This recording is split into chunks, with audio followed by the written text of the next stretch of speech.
नमस्कार दोस्तों। मैं नवीन कुमार अपने चैनल लैंग्वेज ऑफ प्लैनेट्स में आपका स्वागत करता हूं। दोस्तों, ज्योतिष के क्षेत्र में होने के कारण हमारे सामने रोज इस तरह की कुंडलियां आती रहती हैं कि किसी में किसी तरह की कोई समस्या है तो किसी में किसी तरह की कोई समस्या है। अक्सर देखने को ये भी मिलता है कि लोगों के पास पैसे की कमी है और काम बहुत है, काम खूब कर रहे हैं लेकिन पैसे की कमी है। और बहुत से लोगों के यहाँ ऐसा भी देखने को मिलता है कुंडली में कि पैसा बहुत है लेकिन जीवन में कुछ और समस्याएं हैं। तो अलग अलग तरह की कुंडलियां, अलग अलग तरह के लोग, अलग अलग तरह की बातें, हमारा सामना इन सब बातों से अक्सर होता रहता है। दोस्तों, देवगुरु बृहस्पति, सभी जानते हैं देवगुरु बृहस्पति धन के कारक हैं। जिन भी कुंडलियों में धन की समस्या की बात आती है उसमें धनेश, लाभेश, देवगुरु बृहस्पति की स्थितियों पर सबसे पहले विचार किया जाता है।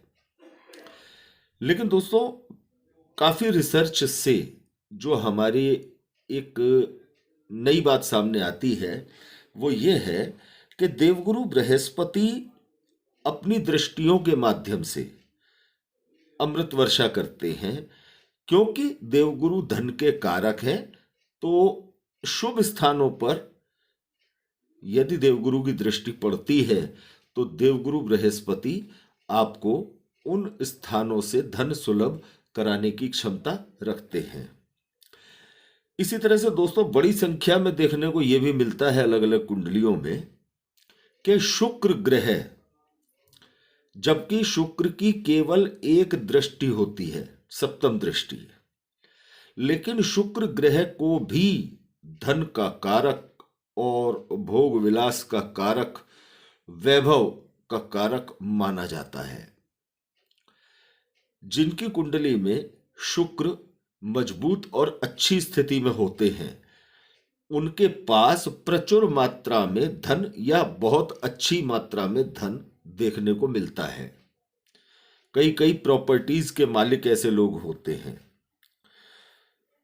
दोस्तों, कालपुरुष कुंडली के अंदर शुक्र को कुंडली के दूसरे भाव और कुंडली के 7वें भाव का स्वामित्व प्राप्त है और ज्योतिष विद्वानों के अनुसार कुंडली के 12वें भाव में शुक्र ग्रह सर्वाधिक शुभ फल प्रदान करने वाले एकमात्र ग्रह हैं। या ये कहा जाए कि कुंडली के 12वें भाव में शुभ फल प्रदान करने वाले शुक्र एकमात्र ग्रह हैं।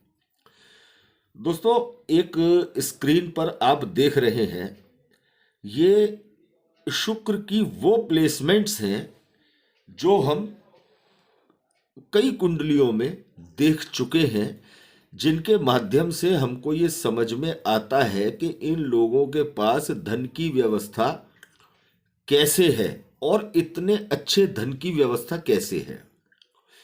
सबसे पहले दोस्तों, जिस तरह से देवगुरु बृहस्पति पर यह सूत्र लागू होता है कि देवगुरु बृहस्पति अपनी दृष्टियों के माध्यम से, अपने प्लेसमेंट के माध्यम से जातक को धन प्रदान करने की क्षमता रखते हैं, उसी तरह से शुक्र ग्रह से एक जुड़ा हुआ सूत्र है कि शुक्र ग्रह जिस भी भाव में होता है उस भाव से अगले भाव के धन को उत्पादन करके वो जातक के पास पहुंचाने का काम करता है। अर्थात यदि लग्न में शुक्र है, जैसा कि आप स्क्रीन पर देख रहे हैं, एक जातक जिसकी कुंडली में हालांकि मेष राशि में, शत्रु राशि में शुक्र बैठे हैं लग्न में, लेकिन इस जातक के पास बहुत अच्छी मात्रा में धन है, काफी अच्छा पैसा इस जातक के पास है और कई प्रॉपर्टीज का मालिक है ये जातक। इसी तरह से दोस्तों, कुंडली के तीसरे भाव में अपने मित्र की राशि में शुक्र का होना, ऐसे जातक के पास सभी प्रकार की भोग विलास की सामग्री मौजूद होती है। क्यों कि ये शुक्र तीसरे भाव में, पराक्रम भाव में बैठकर अपने ज्योतिष के सूत्र के मुताबिक चौथे भाव का वैभव प्रदान करने की क्षमता रखता है और जातक को चौथे भाव से जुड़े संबंधित जितने भी कारकत्व हैं उनका शानदार लाभ देने का काम यहां बैठा शुक्र करता है। इसी तरह से दोस्तों कई कुंडलियों में देखने को यह मिलता है कि कुंडली के चौथे भाव में शुक्र है और जातक के प्रेम संबंध इतने शानदार अच्छे प्रेम संबंध हैं कि उन प्रेम संबंधों के माध्यम से जातक को बहुत बड़े लाभ हुए। जातक को उसकी गुडविल का बहुत अच्छा लाभ हुआ, फाइनेंस के तौर पे बहुत अच्छा लाभ हुआ। जातक को अलग अलग तरह से आर्थिक लाभ देखने को मिलते हैं जन्म कुंडली के चौथे भाव में जब शुक्र बैठे होते हैं। इसी तरह से दोस्तों यदि जन्म कुंडली के नवम भाव में शुक्र है तो यहां शुक्र देवगुरु बृहस्पति की राशि में होते हैं, क्योंकि कालपुरुष कुंडली के अंदर धनु राशि भाग्य भाव में होती है। अब भाग्य में बैठकर ऐसे जातक जिनकी कुंडली में देवगुरु बृहस्पति की राशि धनु में, अर्थात ये कहा जाए कि भाग्य भाव में शुक्र बैठे हों, ऐसे जातक को उनके कार्य क्षेत्र से, उनके काम करने की शैली से धन की आमदनी बहुत शानदार होती है। ऐसे लोगों का कार्य क्षेत्र बहुत शानदार और बहुत विस्तृत होता है। कई कई कुंडलियों में यह देखने को मिलता है। हालांकि शुक्र जिस जगह पर बैठे हैं, अगर शुक्र पीड़ित नहीं है तो उस स्थान को भी अच्छे परिणामों से भर देते हैं।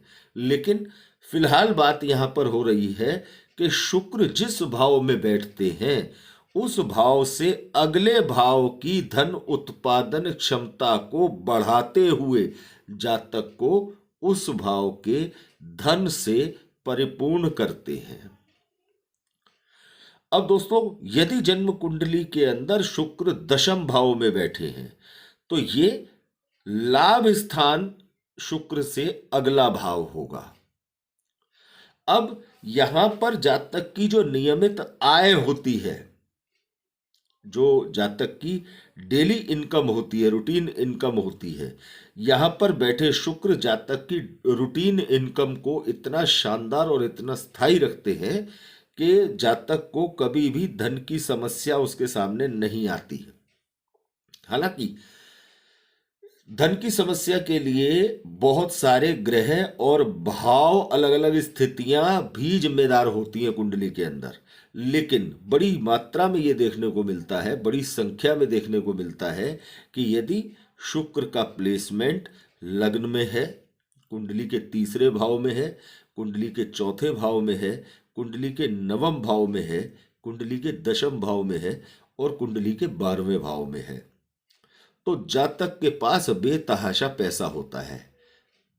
अगर इन स्थितियों में, जैसे कुंडली के 12वें भाव में शुक्र बैठे हैं, यहां कालपुरुष कुंडली के हिसाब से शुक्र 12वीं राशि में होते हैं, मीन राशि में उच्च के होते हैं, तो ये यहां बैठकर जातक के लग्न को, जातक की पर्सनैलिटी को इतना मजबूत, इतना शानदार बल प्रदान करते हैं कि जातक की क्वालिटीज अपने आप डेवलप होती हैं। उसकी धन उत्पादन क्षमता, उसकी धन के क्षेत्र को, धन कमाने की क्षमताओं को बहुत विकसित करते हैं। इसलिए कुंडली के 12वें भाव में बैठे हुए शुक्र को सबसे ज्यादा प्रभावशाली कुंडली के अंदर कहा गया है।